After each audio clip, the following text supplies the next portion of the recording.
New York City is at risk of losing a new train line. This is what might one day become Queenslink.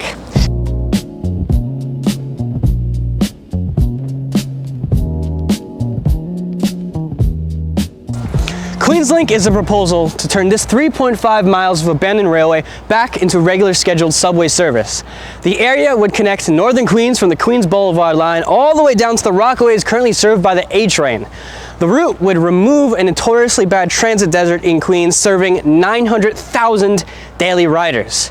Now, the proposal is currently under attack by the current New York City administration because of a proposal called Queensway. Queensway is a public advocacy group aimed at turning this abandoned railway section into a giant public park similar to the High Line. And although this is a really good idea because Queens, of course, always needs more parks, as does the rest of New York City, Queenslink combines Queensway and transit, providing 33 acres of new park and a completely new rail line which would greatly serve the community.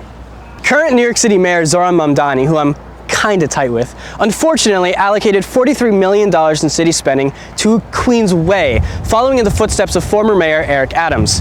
This move is kind of unexpected, as previous in the campaign, Zohran has publicly advocated for the Queenslink. And now, because of the city budget, Queenslink is at risk of being thrown out the window. So we need your support to help defend and fight for this great public advocacy project. As mentioned earlier, Queenslink uses pre-existing rails, so transformation into a usable subway line would cost anywhere between $3 to $10 billion, considerably less than the current 2nd Avenue subway plan. Additionally, the plan would have more riders per mile compared to the newly planned Interborough Express, connecting southern Brooklyn to northern Queens. The plan would create $9 billion in economic growth for local workers and constructions here. The plan works by extending the M train all the way from 63rd Drive Regal Park down to the Rockaways using the pre-existing track used by the A train, meaning only a relatively small amount of rail would actually need to be built and retrofitted. In total, 4 new stations will be built. Here, here, here, and here. The extension is separated into these 3 sections, but you might be wondering, how do we even get here? The tracks were built in 1870 for the Long Island Railroad and was meant to connect Manhattan and northern Queens to Rockaway Beaches, a popular tourist destination at the time. However, after a major fire burned down the Jamaica Bay Bridge in 1950, the LUR rethought their finances for the entire branch. The southern section was sold to New York City and became what we now know as the A train. The LUR continued to operate on the northern part of the section, but soon realized it was unprofitable and soon abandoned the rails, becoming what we now know today. However, population density has skyrocketed, with more and more people moving in and living here, causing thousands to live in what is now a transit desert. Since trains are no longer running in this part of Queens, the corridor is currently served by this bus route. The Q52 and Q53 are part of New York City's Bus Rapid Transit program, the Select Bus Service, and serves 30,000 different people a day, and as you can see, is one of the busiest routes in the entire city. The first section is Regal Park Forest Hills, starting here around Fleet Street. Now, Queenslink actually won't use these rails simply because they don't connect to the subway.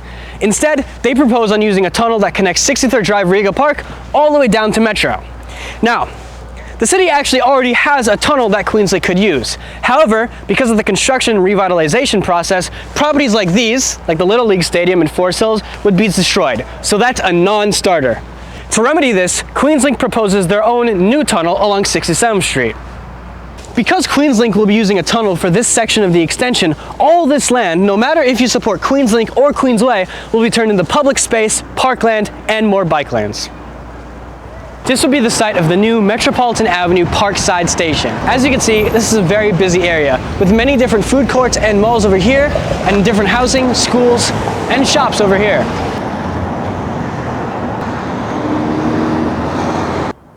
The next section is Forest Hills and Woodhaven. Now, in this section, 1 new station will be added, which connects to the JZ line.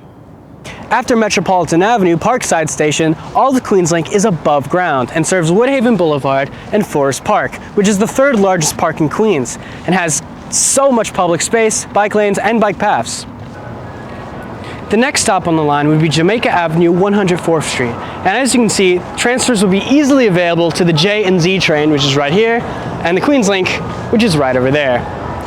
In the nearby area, there's a C-Town, countless housing stock, a fire department, and other local businesses.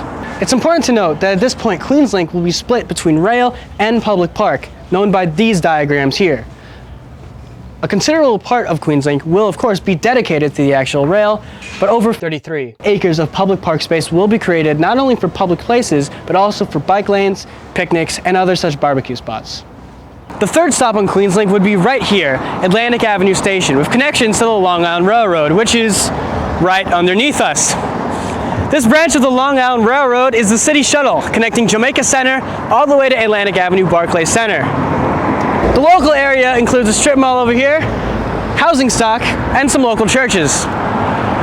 Interestingly enough, most of the property along Queenslink has since been abandoned, but for some reason, this plot of land, which extends all the way back there, is actually owned by a school bus company and is a major, massive parking lot.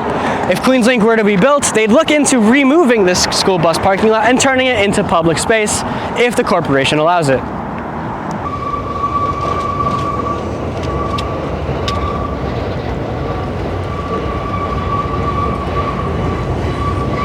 This is the final stop of Queenslink, the Rockaway Boulevard transfer point. As you can see, the A train already crosses over here, and this large section here is actually Queenslink. A lot of these businesses came in after the line was abandoned, filling them in with AutoZone Industries. A lot of the people here are worried that if Queenslink were to happen, what would happen to their businesses? This is an issue, however, as the infrastructure here is crumbling and will eventually need to be repaired. In the area, there's supermarkets, housing stock, and a whole lot of transit. As you can see, there's 3 main bridges here.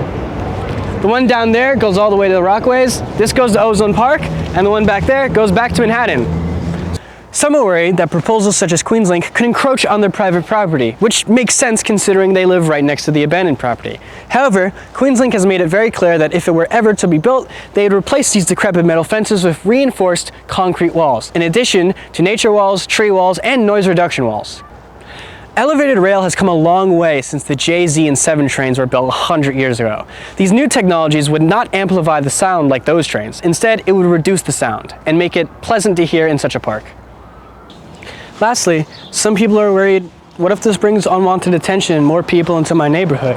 And in response to that, I have to say, you're living in a city that's forever changing and ultimately always growing. And when communities change and the city changes, so does yours. When you build a transit network like this, you're increasing the accessibility in the area for everyone, including your community. Businesses go up, businesses get better service, accessibility grows up, and the general well-being of your community also increases. And so yes, there will be change when you build things like this, but ultimately, city change is slow, and it will happen eventually. This is just a matter of how you want it to happen. If you watch this far and like what you see and want to help out, there are 2 major links that you should be following. This first one right here is a link to contact Zoran Mamdani directly and his transit team. The more public advocacy and the more support we get for this, the more likely it is to be passed and brought into his attention. Secondly, this link is a direct donation link straight to Queenslink. You can help me out or you can help them out. Every dollar you donate to them is extremely appreciative, and even just $1 can make a huge difference for them. So please, if you like what you've seen, consider donating and write a letter. Thank you.